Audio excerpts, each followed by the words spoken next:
And here's another positive note from the Northeast. Just south of Boston, along the Massachusetts shoreline, an airport with a rich history and strong ties to its community completed an overhaul last year. Jim Moore reports from Marshfield. What does it take to rebuild a runway nestled in coastal Massachusetts wetlands? More than $15 million, it turns out, and that was just the beginning. The project itself started about 12 years ago, and we knew we had to redo the runway. We didn't know what we would have to do to get there. I'd say for a small airport, one of the biggest hurdles to begin with the money was where's the money going to come from? A lot of environmental work. I believe there were 25 turtles for a year to 2 years that people just watched on little GPS tracking devices to make sure that we weren't interfering with the habitat. Really, if you dig in any backyard in this area, you will find artifacts. We have a lot of turtle replication areas out here. So.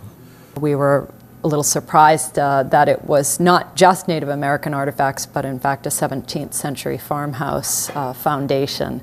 In the very beginning, there were a lot of, this will never happen, and George gave us the guidance to just tell us to take this one step at a time and work through all this. Marshfield Municipal Airport, George Harlow Field, is named for the late airport commissioner who saw an existential threat to the airport more than a decade ago.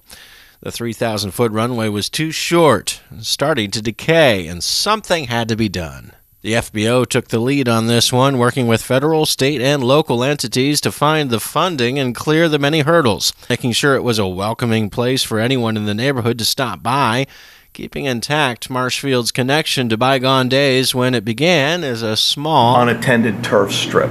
And so you can see in 50 years where really the Marshfield Airport has come from this to what we offer here today, which, you know, it's a full-service FBO with everything from flight training to jet charter service. Cooperation was key to building local support, and the airport does many things to be of service to the community.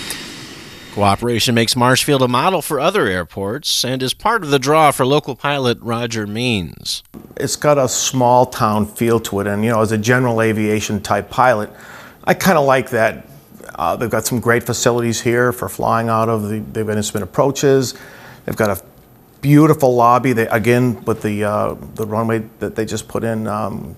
It's the total package for me, so very happy here. Community cooperation extends to local businesses as well. Pilots are warmly welcomed at the Fairview Inn, for example, where a good meal and overnight accommodations can be reached with clean, new crew cars, including a Jeep with a local beach pass.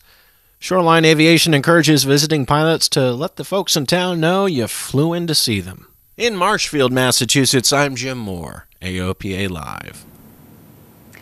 Jim tells us that Marshfield got plenty of snow this past winter, but the warmer weather has melted it away. Pilots will find it an easy place to visit. Just click on the Flight Planning tab and airports at aopa.org. Marshfield's identifier is Golf Hotel Golf.